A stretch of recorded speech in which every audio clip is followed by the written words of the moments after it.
This is the traditional recipe, lighter and with only natural ingredients. Welcome to your guardian chef, your angel in the kitchen.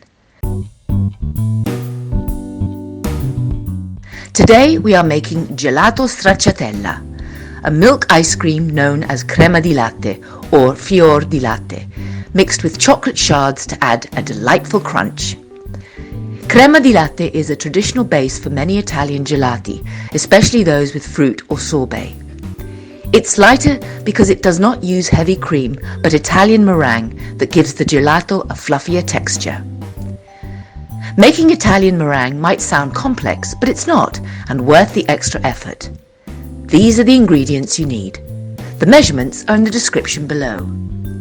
No shortcuts, no cornstarch, only natural ingredients. Make the crema di latte a few hours earlier or the day before. It needs enough time to chill. Heat whole milk in a small saucepan over medium-low heat until it's just about to simmer, then remove from the heat. Whisk egg yolks and caster sugar together until smooth and slightly pale, ensuring full sugar incorporation. Small bubbles will form, indicating that the mixture is well aerated. Gradually, pour some of the warm milk into the egg yolk and sugar mixture while continually whisking to prevent the yolks from scrambling. Slowly add the remaining warm milk while continuing to whisk until fully combined. Return the combined mixture to the saucepan and cook over medium heat. Stir constantly, scraping the bottom of the pan to prevent sticking and burning until the mixture thickens enough to coat the back of a spoon, about 5 to 7 minutes. Immediately remove the mixture from the heat and strain it through a fine mesh sieve into a medium bowl to ensure the base has a smooth texture. Allow the mixture to cool at room temperature for about 30 minutes, then cover and refrigerate until completely chilled, ideally for at least 4 hours or overnight. When you are ready to make your gelato, make the Italian meringue. It should be used immediately to ensure it retains its structure and airiness.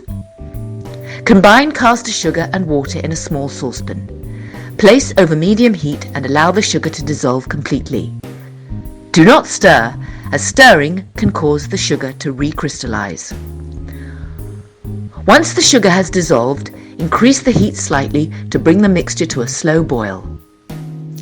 It's important to maintain a gentle boil without stirring to prevent the sugar from recrystallizing. While the syrup is cooking, start whipping the egg whites in a clean, dry bowl until they form soft peaks. This is best done using an electric mixer to ensure the egg whites are sufficiently aerated. When the syrup reaches 240 degrees Fahrenheit, which is 115 degrees Celsius, on a candy thermometer, known as the soft ball stage, remove from the heat. Carefully and gradually pour in a fine stream into the whipped egg whites. Continue beating at high speed while doing this, aiming to pour the syrup between the whisk and the side of the bowl to prevent splattering. Continue to whip the mixture until it becomes glossy and forms stiff peaks. The Italian meringue is ready. Now we melt the chocolate in a water bath. Place a heat-proof bowl over a pot of simmering water. Place the chocolate in the bowl and stir occasionally as it softens. You can also melt the chocolate in the microwave. Once the chocolate is smooth and fully melted, keep the chocolate warm by leaving it over the warm water, heat turned off. Now that all the ingredients are ready, we can make the ice cream. Pour the chilled milk cream mixture into your ice cream machine and start the machine.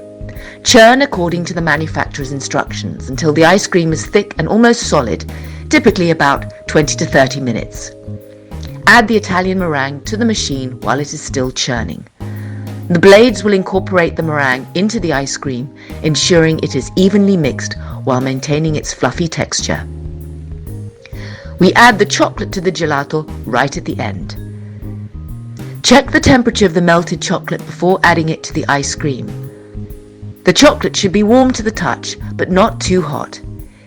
If the chocolate is too hot, it could melt the ice cream unevenly and potentially damage the machine by causing some sudden temperature changes. This is why I use my fingers to check its temperature and to crumble the chocolate into the ice cream. Crumble the soft, warm chocolate, adding it to small pieces. Continue churning the ice cream until the chocolate is evenly distributed and the ice cream reaches the desired consistency, typically a few more minutes. This method ensures that the chocolate is not too hot and solidifies quickly upon contact with the cold ice cream, creating crisp, delightful shreds. Stracciatella Gelato is best enjoyed fresh to maximize its creamy texture and rich flavors. It pairs wonderfully with other gelato flavors, especially fruit-based. The contrast between the creamy, chocolatey texture of stracciatella and the bright, fresh flavors of the fruit makes for a delightful dessert experience. On hot days, a namby serving dish is a practical choice to ensure the gelato remains cold and refreshing when brought to the table. Nambe is known for its thermal retention properties. Placing the nambe dish in the freezer overnight and serving the gelato in this chilled dish helps keep it cold throughout the dessert course, even in warm temperatures. For more traditional Italian gelato recipes, check out the playlist above. Discover our Italian mug collection with QR codes for easy access to your Guardian Chef's recipes. And don't forget to subscribe! Next, I will make strawberry and white chocolate stracciatella.